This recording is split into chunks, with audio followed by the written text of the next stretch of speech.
Welcome back to Infidelity Tales Lab. We're incredibly grateful for your support. Before we begin today's tale, tell us, which city or country are you joining us from? We love connecting with our global audience. Now, let's dive into today's story. The late afternoon sun cast long shadows through the colonial mansion's windows, creating patterns across Lowell Kelly's face as he adjusted his silk tie for the third time. His reflection in the antique mirror showed a man whose methodical nature was evident in every precise movement. From the way he smoothed down his silver-streaked hair to how he measured the symmetry of his Windsor, not with practiced eyes.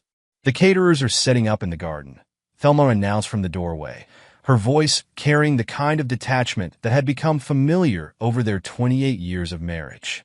She moved through their bedroom with practiced grace, her designer dress whispering against the hardwood floors as she reached for her jewelry box. "I hope you remember to have them set up the seafood station away from the direct sunlight."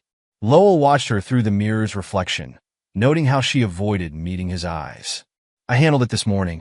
The station will be under the maple tree, with proper cooling systems in place."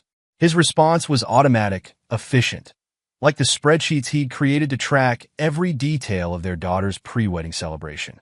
25 years of forensic accounting had taught him the value of precision. Each number told a story, and tonight's story came with a price tag that would make most people flinch.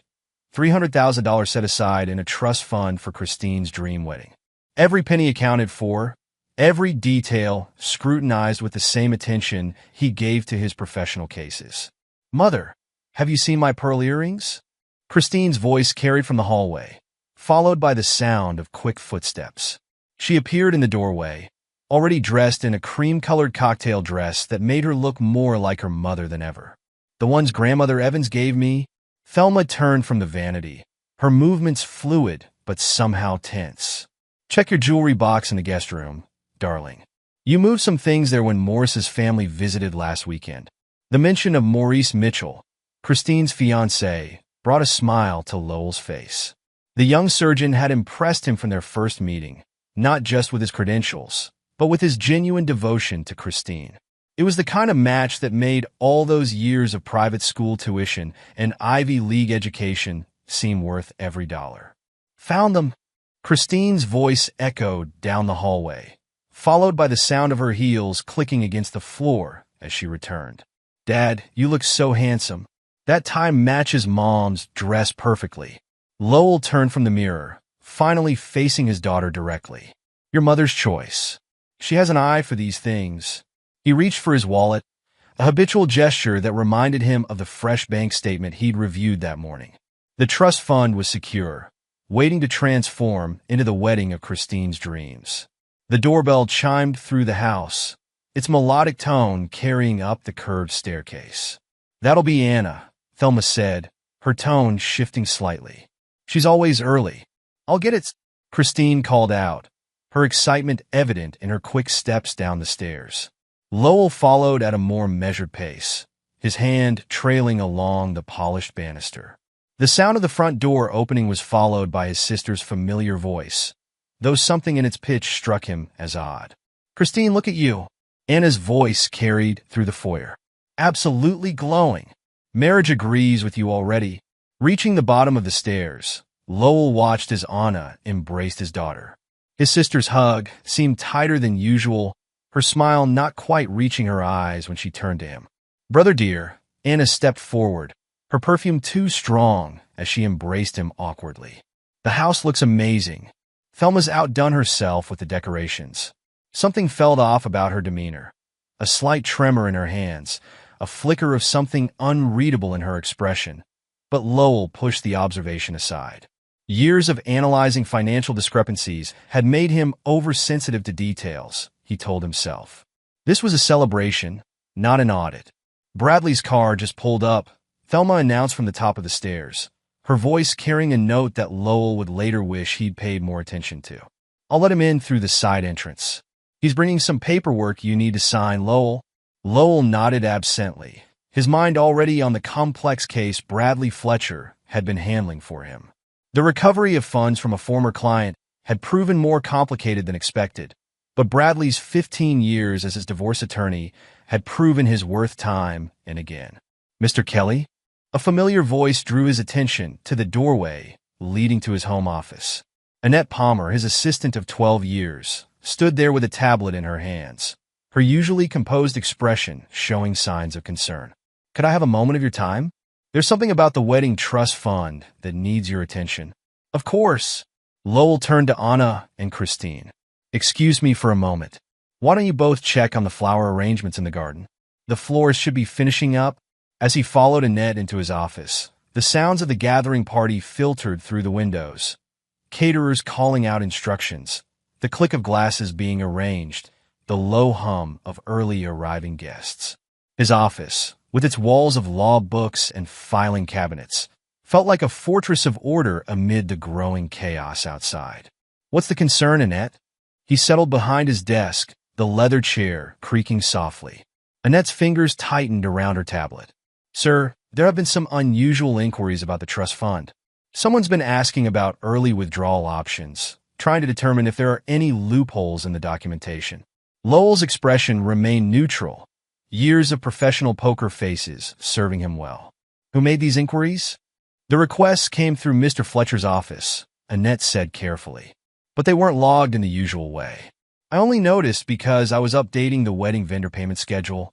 Before Lowell could respond, voices drifted through his partially open window. The garden below his office had always been Thelma's pride, its carefully maintained topiaries and winding paths creating numerous private corners and conversation spots. Now, it carried his wife's voice with unexpected clarity. "That doormat paycheck? He's too busy writing checks for the wedding." Thelma's tone held a contempt he'd never heard before. "Thelma, be careful." Anna's urgent whisper followed. "Lowell could see you with him." Lowell stood slowly, years of training keeping his movements controlled even as his mind raced through possibilities and implications. He gestured for Annette to remain silent as he moved closer to the window. The sound of footsteps on gravel, then Bradley Fletcher's distinctive voice. "Everything's in place. The paperwork's ready whenever you are." "Mr. Kelly?" Annette's voice was barely a whisper. "Should I pull up the trust fund documentation?" Lowell held up a hand for silence, his other hand already reaching for his phone. Years of gathering evidence had taught him the value of documentation. With practiced movements, he opened the recording app just as Thelma's laugh floated up from below. "Let's use the gazebo," she was saying. "It's more private." Lowell moved with quiet efficiency, years of examining fraud cases guiding his actions. "Annette, I need you to do something for me. Go to the garden party entrance and keep Christine occupied. Don't let her near the gazebo." Annette nodded, understanding in her eyes as she slipped out of the office. Lowell waited until her footsteps faded before making his way down the back stairs, phone recording in his pocket. The garden paths were familiar territory, each turn and hedge placed according to the landscape designer's exact specifications. The gazebo, a white wooden structure that had hosted countless family photos, stood at the far end of the property, partially hidden by carefully maintained topiaries. As he approached, the sounds became clearer, murmured words, the rustle of clothing, a soft laugh that twisted something in his chest. He rounded the final corner just as Anna stepped out from behind a sculpted bush, her face flushed with either guilt or embarrassment. "Brother, she's drunk." Anna's excuse came too quickly, too rehearsed. But Thelma was already straightening her dress, no sign of intoxication in her steady movements or clear eyes. Her smirk, directed not at him, but at Bradley, held years of hidden contempt. "Actually, I'm not." She smoothed her hair with practiced fingers. "Bradley and I are running away with your wedding fund. Sue me, you'll never win." Lowell felt the weight of his phone in his pocket, still recording. His hands remained steady, the same steadiness that had served him through countless depositions and court appearances. "Let me remind you, this is a fault-based divorce state." The words came out calm, measured, as if he were simply stating facts in a case review. But beneath that professional exterior, his mind was already racing through statutes and precedents, through years of financial records and legal documents. Bradley's expression shifted from shock to calculation, the look of a lawyer assessing damage control. But before anyone could speak again, the sound of approaching voices broke through the tension. "Mom? Dad?" Christine's voice carried from the garden path. The first guests are arriving. Thelma's mask slipped back into place with practiced ease. We should head back, she said, her voice carrying none of the contempt from moments before. We wouldn't want to keep our guests waiting. As they made their way back to the main garden, Lowell felt the weight of his phone, now evidence, in his pocket. Years of tracking financial fraud had taught him that the biggest betrayals often came wrapped in the most convincing disguises. But for now, he had a party to host, a daughter to protect, and a facade to maintain. The evening sun cast long shadows across the garden, turning the champagne glasses into prisms of light and shadow. Guests began filling the spaces between carefully arranged tables and flowers, their cheerful conversations creating a surreal backdrop to the scene that had just unfolded. Lowell watched as Thelma moved through the crowd, playing the perfect hostess with practiced charm. Bradley circulated separately, occasionally glancing toward her with what now seemed like obvious meaning. Anna hovered at the edges of conversations, her usual social confidence replaced by a nervous energy that made more sense with each passing moment. "Dad!" Christine appeared at his elbow, her face glowing with happiness that made his heart ache. "Maurice just called. He's running a little late. Emergency surgery. But he'll be here soon." Lowell managed a smile, years of professional composure serving him well. Of course, a surgeon's schedule is never entirely his own. He watched his daughter move through the crowd, greeting guests with genuine warmth, completely unaware of how close her dream wedding was to becoming collateral damage in her mother's betrayal. The party continued as the sun set, lights twinkling in the gardens like stars brought down to earth. Lowell played his role perfectly, the proud father, the generous host, the successful professional. But beneath it all, his mind worked with the precise attention to detail that had made him one of the most respected forensic accountants in the state. Every laugh from Thelma now carried new meaning. Every glance between her and Bradley became evidence. Every nervous movement from Anna added another piece to a puzzle he wished he'd never had to solve. As the last guests departed and the caterers began their cleanup, Lowell stood in his office, phone in hand. The recording would need to be properly secured, copies made and stored safely. The trust fund documentation would need to be reviewed, every possible loophole examined and closed. Through the window, he could see Thelma directing the cleanup crew, every gesture confident and controlled. She played her role flawlessly for years, the devoted wife, the loving mother. Now he wondered how many other performances he'd mistaken for truth. The night air carried the fading scent of flowers and the lingering notes of celebration. But beneath it all, Lowell could smell something else. The familiar scent of fraud and betrayal that he'd spent his career exposing in others' lives. Now it had found its way into his own home, hidden behind smiles and wrapped in wedding plans. Tomorrow would bring lawyers and bank statements, confrontations and consequences.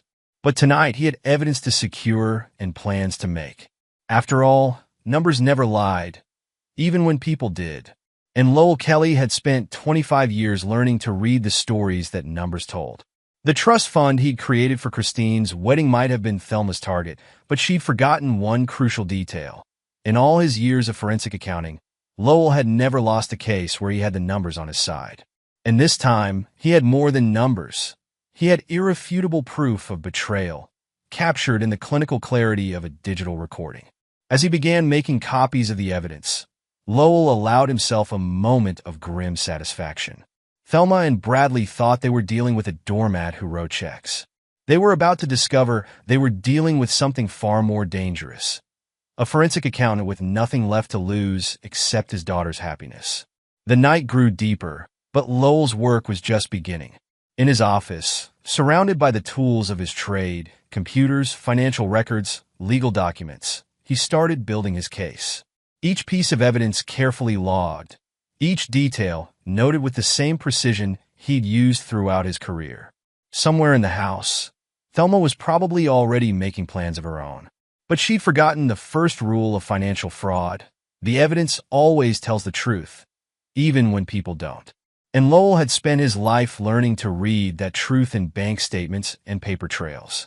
The betrayal stung, But the methodical work of gathering evidence helped dull the pain. After all, numbers were reliable. Numbers didn't lie or betray. Numbers didn't pretend to love you for 28 years while plotting to steal your daughter's wedding fund. As he worked through the night, Lowell could hear the occasional sound of Thelma moving through the house above. Each footstep now carried new meaning. Not the familiar rhythm of his wife preparing for bed, but the calculated movements of someone whose mask had finally slipped. The foundation had been laid for what would become the most important case of his career. Not because of the money involved. He'd handled much larger sums in his professional life. But because this time, the fraud had struck at the heart of everything he'd spent his life building. But that was tomorrow's battle. Tonight, he had evidence to secure and a defense to build. After all, the best revenge against financial fraud wasn't anger. It was documentation. And Lowell Kelly had just begun documenting the biggest case of his life. The morning sun hadn't yet burned through the fog when Lowell pulled into the parking lot of Bean's Cafe. His hands still remembered the weight of his phone from the previous night, the damning evidence now safely backed up in 3 different locations. The cafe's neon open sign cut through the early morning haze, a beacon of normalcy on what promised to be anything but a normal day. Diana Bean looked up from behind the counter as the bell above the door announced his arrival. 20 years of friendship showed in her immediate frown of concern.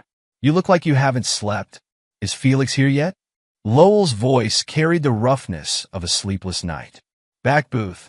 Diana gestured toward the far corner of the cafe, where Felix Stout's imposing figure hunched over a stack of papers. "Want me to bring your usual?" "Just coffee." "Black." Lowell paused, then added, "And maybe keep it coming." Felix Stout's reputation as the state's most feared divorce attorney was evident in his bearing even while seated. He looked up as Lowell approached, sharp eyes taking in every detail of his appearance. "You said it was urgent. Start from the beginning." Lowell slid into the booth, placing his phone on the table between them. "Bradley Fletcher is having an affair with my wife. They're planning to steal my daughter's wedding fund."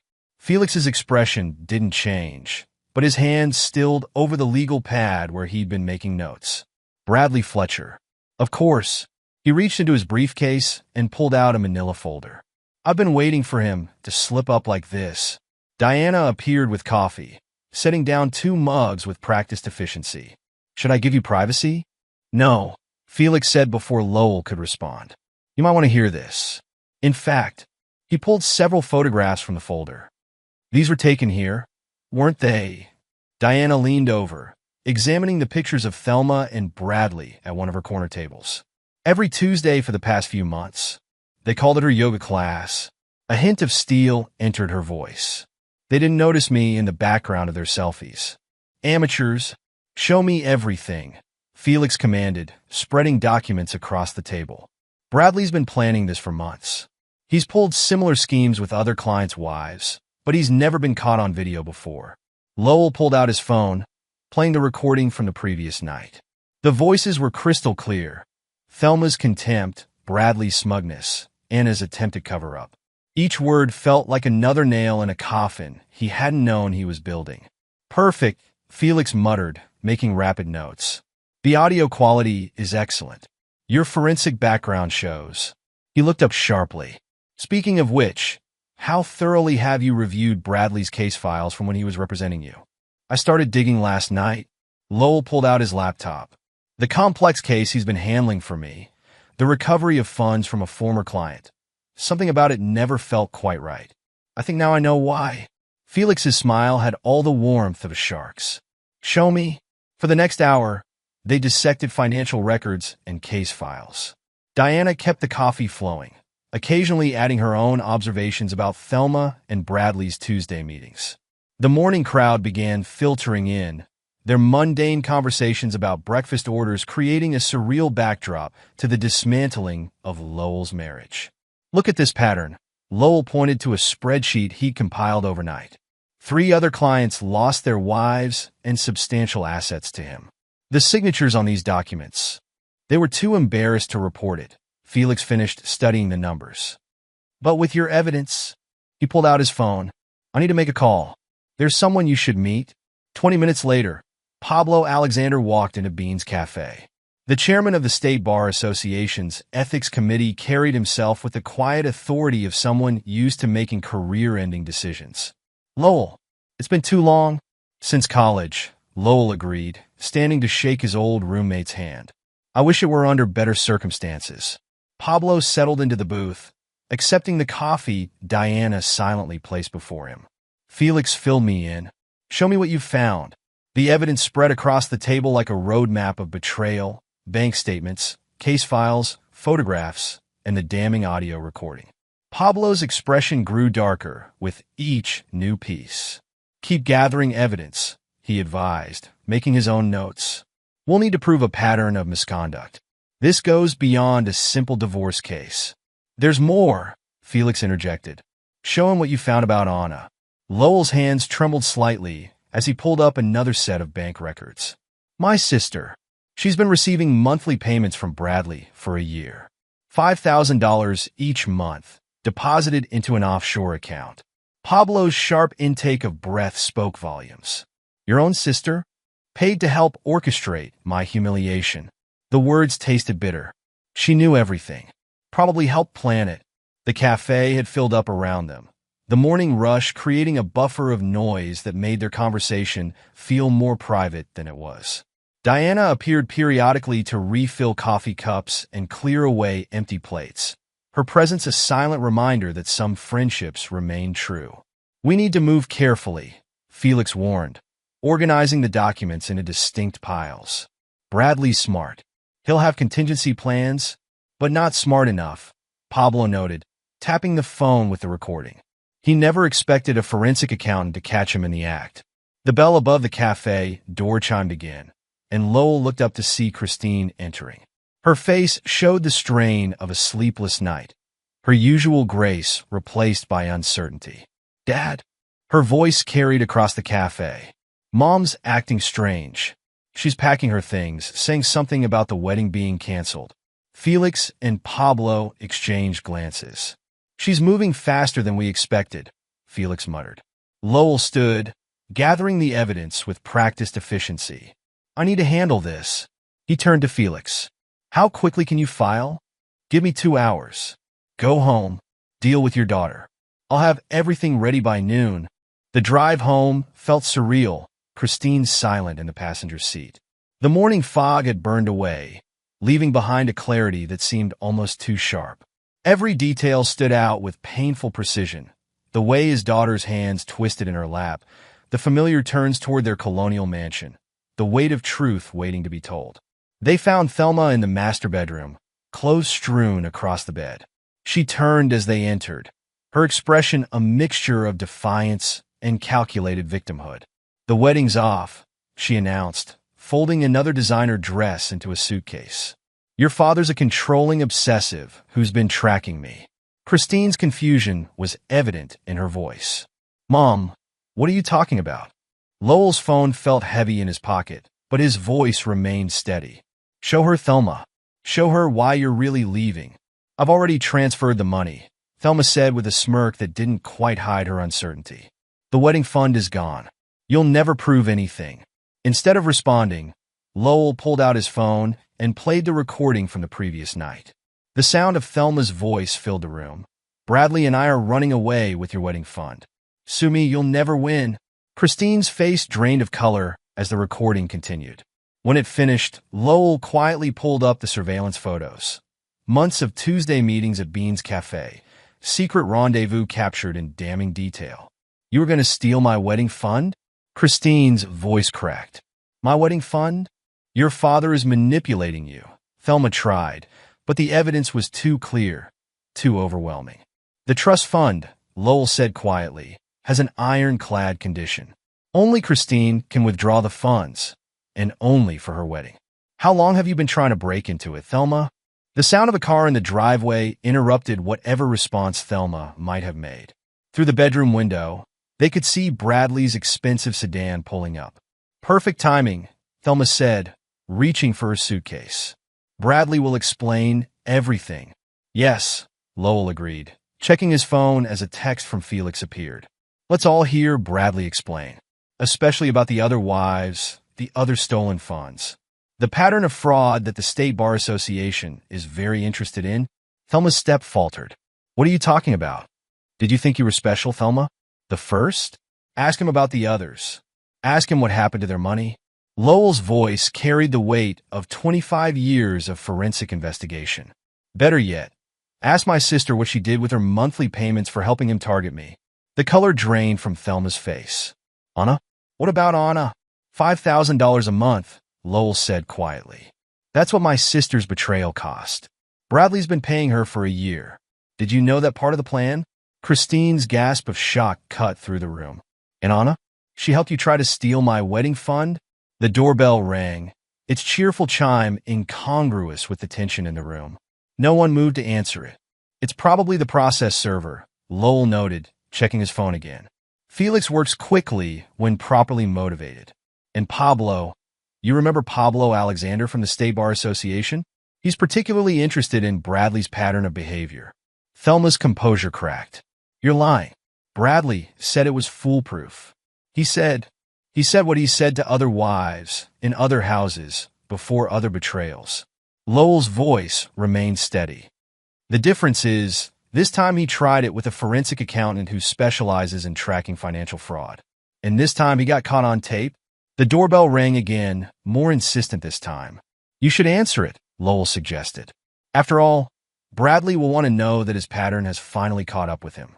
That all those careful plans, all those Tuesday yoga classes at Bean's Cafe, all those secret payments to my sister, it's all documented now. All admissible in court. Christine moved to stand beside her father, her voice shaking but determined. I want to hear Bradley explain. I want to hear him tell me why he thought he could steal my wedding fund. The doorbell's third ring was accompanied by a loud knock. You can't prove anything, Thelma said, but her voice lacked conviction. Actually, Lowell replied, thanks to your performance in the gazebo last night, we can prove everything. The only question is how many other wives will come forward once they know they're not alone. How many other families did you and Bradley target? How many other sisters did he pay to help destroy their brothers' marriages? The knocking grew more insistent. You should answer it, Lowell repeated. After all, this is what you wanted, isn't it? A confrontation? A chance to show everyone how you've outsmarted your doormat husband? His smile held no warmth. Just not quite the confrontation you planned. Christine moved toward the door, her steps determined despite her obvious distress. I'll get it. I want to see Bradley's face when he realizes what you've discovered. As she left the room, Thelma seemed to deflate, the weight of exposure finally cracking her carefully maintained facade. How long have you known? About your affair? Since last night. About Bradley's pattern of targeting his clients' wives? Since about 3 a.m. when I started really digging into his case files. About my sister's involvement? Lowell's voice hardened. That was a surprise. $5,000 a month to help destroy her brother's marriage. I wonder if she thinks it was worth it. From downstairs came the sound of voices. Christine's clear tones cutting through Bradley's attempts at smooth explanations. Then another voice joined them. Felix Stout's distinctive baritone carrying up the stairs. That will be your copy of the divorce papers, Lowell noted. Felix is nothing if not efficient. You might want to read them carefully, particularly the parts about Bradley's pattern of professional misconduct and your conspiracy to commit fraud. Thelma's response was cut off by the sound of footsteps on the stairs, multiple sets, moving with purpose. You should have remembered one thing, Lowell said quietly as the footsteps drew closer. In all my years as a forensic accountant, I've never lost a case where I had the numbers on my side. And this time I have more than numbers. I have proof of every meeting, every plan, every betrayal. The bedroom door opened wider as Christine returned, flanked by Felix Stout and a court officer holding legal documents. Bradley trailed behind them, his usual confidence notably absent. Now then, Felix said, his smile carrying all the warmth of a predator's grin. Shall we discuss the terms of surrender? The courthouse corridors buzzed with whispered conversations as Felix Stout organized his documents at the plaintiff's table. 6 months of meticulous preparation had led to this moment.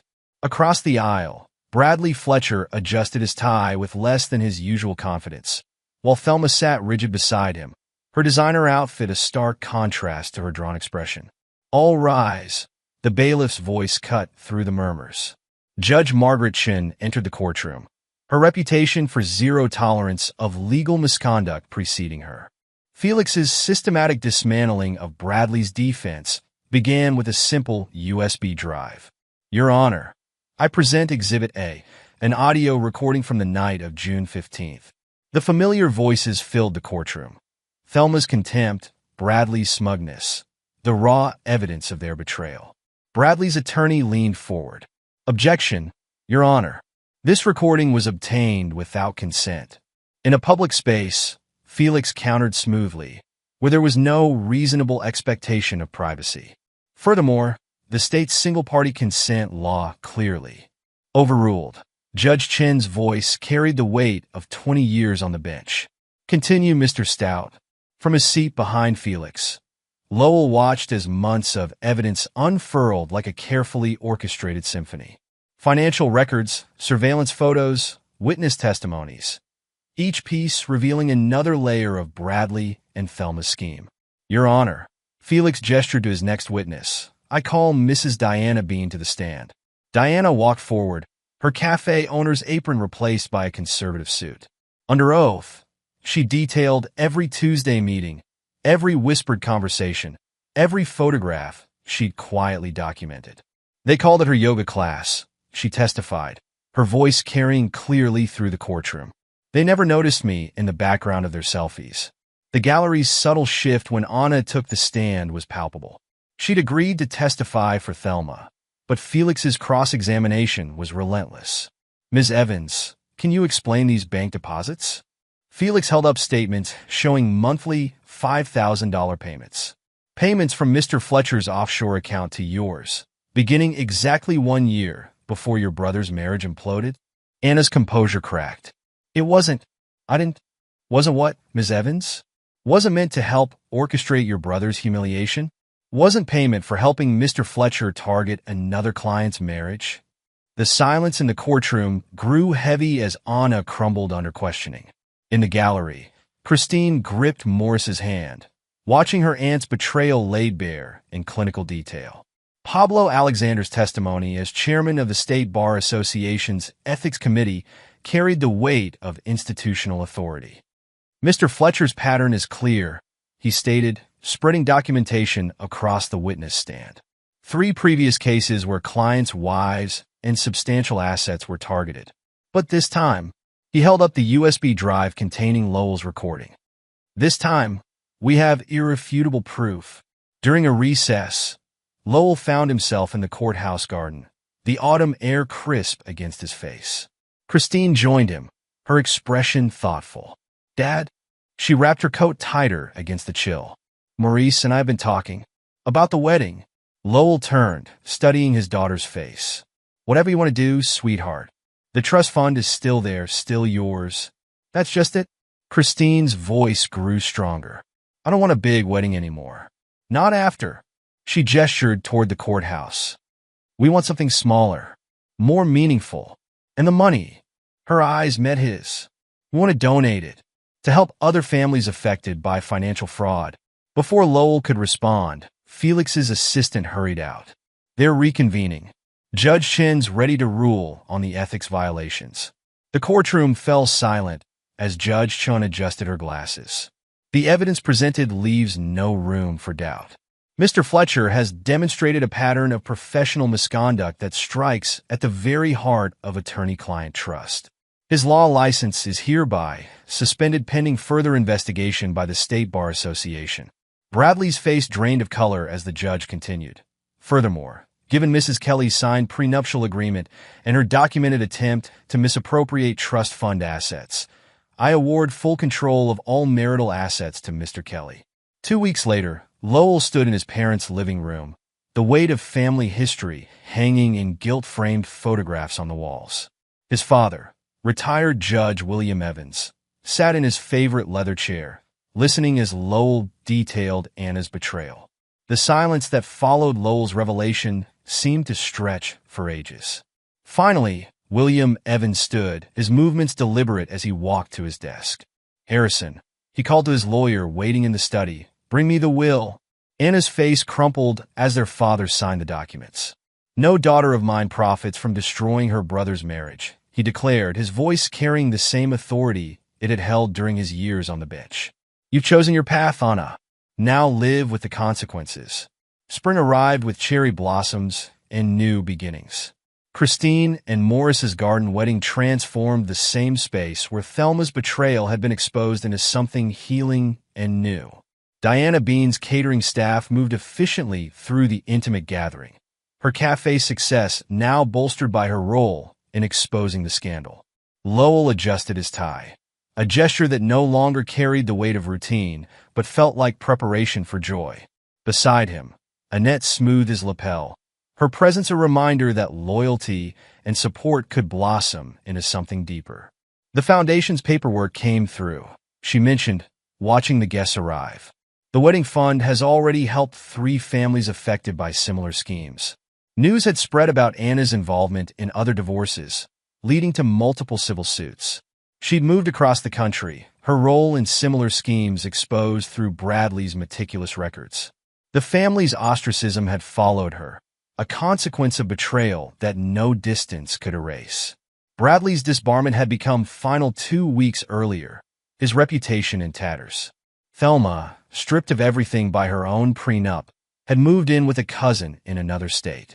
Their attempts to access the wedding fund had backfired spectacularly. The ironclad condition that only Christine could withdraw the funds, and only for her wedding, had protected it from their schemes. Felix raised his glass as the small gathering settled for dinner. To justice served cold, his voice carried across the intimate space, and family bonds strengthened by fire. Lowell watched his daughter dance with Maurice, their movements full of the kind of joy that no betrayal could diminish. The wedding fund that Thelma and Bradley had tried to steal now served a greater purpose, a charitable foundation helping other victims of financial fraud rebuild their lives. Annette's hand found his as the music played.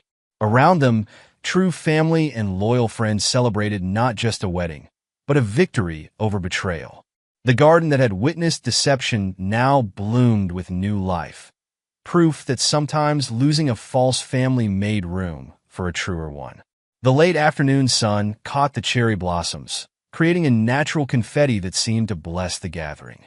Christine's smaller, more meaningful wedding had become something more than a response to betrayal.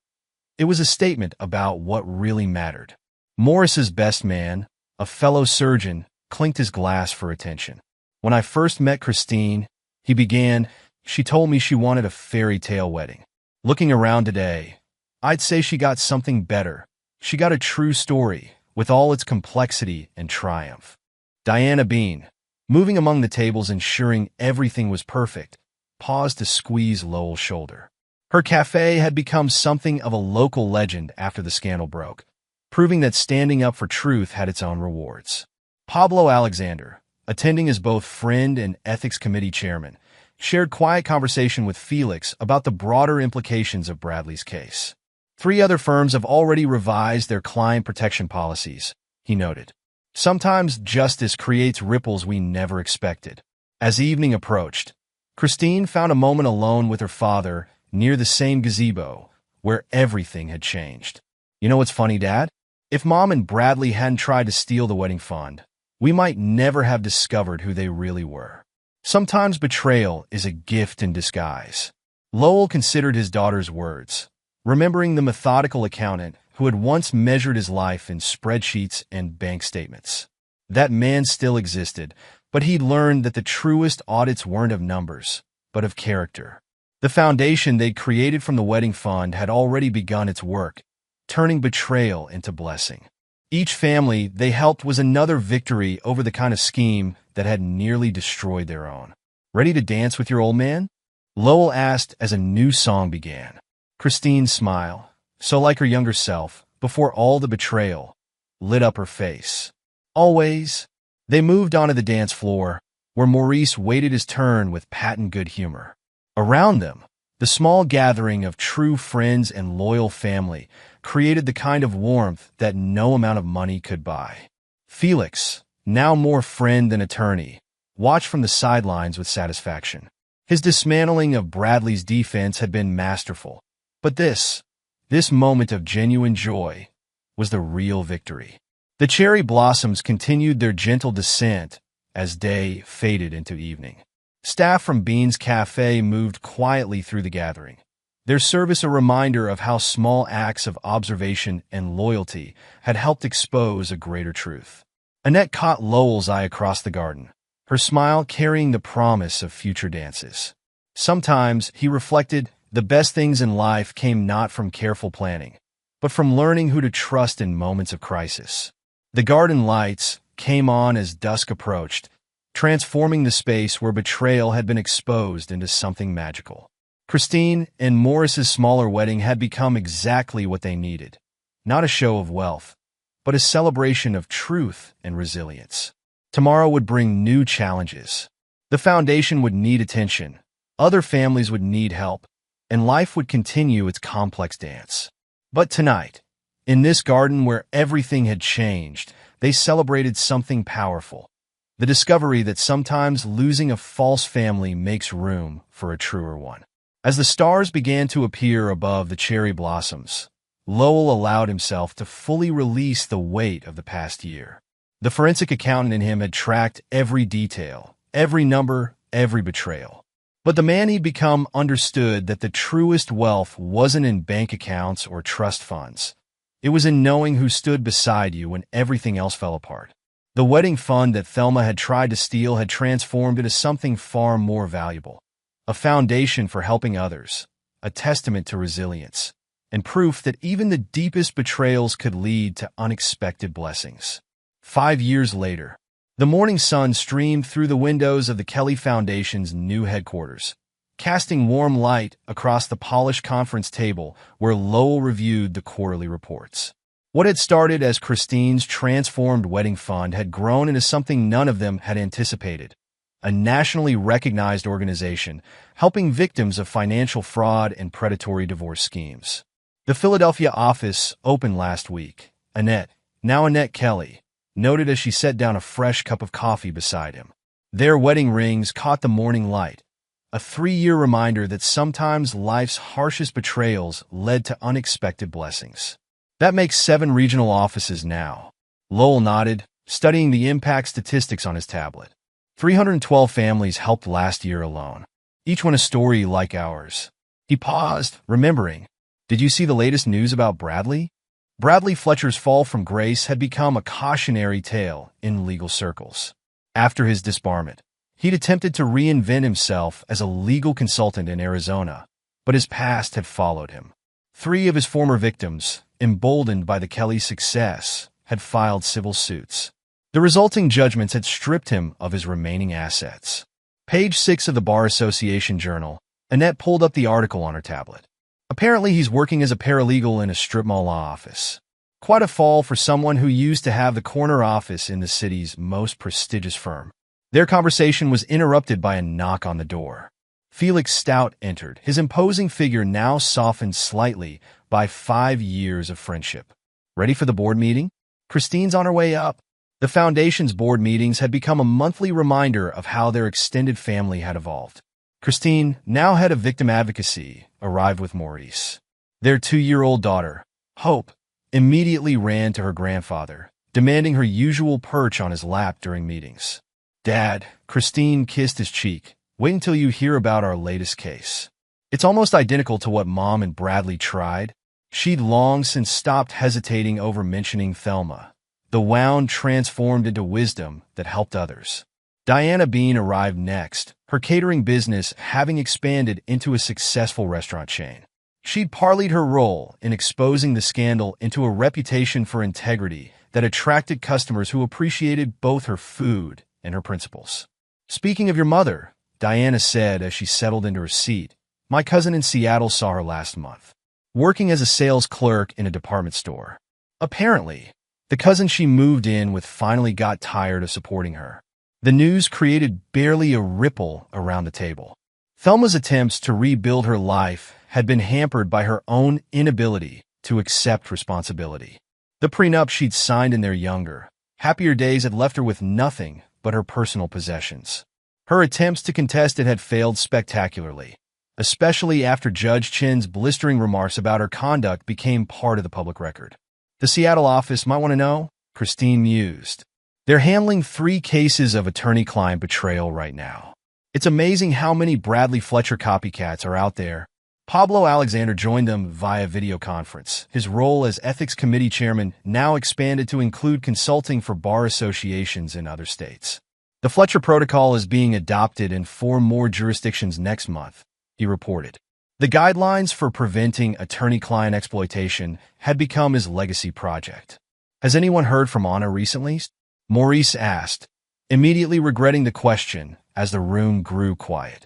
Lowell's sister had tried to rebuild her life in California, but the civil suits from other families she'd helped Bradley target had followed her across the country. Her role in multiple schemes had come to light through Bradley's meticulous records, leading to judgments that garnished her wages and destroyed her social standing. Mom ran into her at Grandma Evans' funeral last year, Christine said quietly. She tried to apologize, said she never thought it would go so far. But trust is like reputation. Once it's gone, no apology can bring it back. The meeting proceeded with updates from each department. The foundation had evolved beyond its original scope, now offering not just financial assistance but legal support, counseling, and advocacy for legislative changes to prevent similar schemes. The documentary premiered at Sundance, Felix reported, pulling up the reviews. The hidden pattern detailed Bradley and Thelma's scheme alongside similar cases, showcasing the foundation's work in helping victims rebuild their lives. They're calling it a wake-up call for the legal profession. Later that afternoon, Lowell stood at his office window, watching the city bustle below. The foundation's success had exceeded everyone's expectations, turning personal pain into public purpose. The wedding fund that Thelma and Bradley had tried to steal now generated millions in assistance for others facing similar betrayals. His phone buzzed with a text from William Evans, his father. The retired judge had become one of the foundation's strongest advocates, his legal expertise helping shape their advocacy work. The family's painful fracture over Anna's betrayal had strengthened the bonds between those who remained loyal. Grandpa! Hope's voice carried through the office as she escaped Christine's grasp, running to show him her latest drawing. Her innocent joy was perhaps the purest symbol of their recovery, a new generation untouched by old betrayals. The foundation's walls displayed framed news articles chronicling their journey. Disgraced attorney's scheme leads to national reform, read one headline. Another showed Bradley's disbarment hearing, his once confident smirk replaced by defeated resignation. A third featured Thelma being escorted from court after her failed attempt to contest the prenup. The Richardson case settled, Annette announced, entering with fresh documents. Full restitution. Plus they're using our template for the trust fund protection clause. The same legal provision that had protected Christine's wedding fund now helped other families secure their assets. Evening found them gathered at Bean's Cafe, now a local landmark. Diana's original location had become their unofficial meeting place, its walls adorned with subtle reminders of its role in exposing truth. The Tuesday afternoon table where Thelma and Bradley had plotted now bore a small plaque. Justice begins with observation. Remember when they thought this place was just their convenient meeting spot? Diana mused, joining them after the dinner rush. Never noticed me in the background, taking notes, watching them plot against their own families. The cafe had become something of a pilgrimage site for their clients, a reminder that sometimes the smallest actions, a cafe owner's careful observation, an assistant's loyal warning, a daughter's unwavering faith, could unravel the grandest schemes. Dad? Christine's voice drew him back to the present. We're expanding the youth program next month. Children of divorce fraud victims, helping them understand it's not their fault. Her own experience had shaped the foundation's holistic approach to healing. Maurice, now chief of surgery at his hospital, watched his wife with evident pride. Their small garden wedding had set the tone for their marriage. Authentic, meaningful, focused on what truly mattered. Hope, playing with her dessert, was living proof that joy could follow betrayal. Felix's phone buzzed with news from a colleague in Arizona. Bradley's trying to move again, he reported. Seems his past keeps catching up with him. No law office wants to risk their reputation by hiring him, even as a paralegal. And Thelma? Annette asked, though they all knew the answer. Still trying to sell her story to tabloids, Christine sighed. But no one's interested anymore. It's old news, and she's not the victim she pretends to be. The foundation's success had overshadowed the scandal that sparked it. What began as a personal betrayal had grown into a movement, helping hundreds of families protect themselves from similar schemes. Bradley and Thelma's attempt to steal a wedding fund had instead created an enduring legacy of protection and support for others. Anna's children, now teenagers, sometimes reached out to their cousins via social media, trying to understand their mother's choices. Christine maintained careful boundaries, kind but firm in her refusal to let the next generation be drawn into old conflicts. The Richardson kids are enrolling in our summer program, Annette mentioned. Their father said something interesting, that watching our family rebuild gave him hope that his own could heal. Hope climbed into her grandfather's lap, oblivious to the deeper currents of conversation around her. Her presence was a reminder that life moved forward, that new joy could grow in soil once poisoned by betrayal. The cafe's evening crowd included several foundation clients, their grateful glances acknowledgement of battles fought and won. Each family they helped was another victory over the kind of scheme that had nearly destroyed their own. Next month's ethics conference, Pablo noted via group text, has a whole session dedicated to the Fletcher Protocol. Bradley's schemes ended up changing the legal profession, just not the way he planned. As night fell over the city, the cafe's warm lights reflected in windows that had once witnessed betrayal. Lowell looked around the table at his true family, not just those related by blood or marriage, but the loyal friends who had stood witness to truth. The wedding fund that Thelma and Bradley had coveted had multiplied beyond their grandest schemes, but not in dollars. Instead, it had grown into something far more valuable, a foundation of truth, a legacy of protection, and proof that sometimes life's deepest wounds could become its greatest gifts.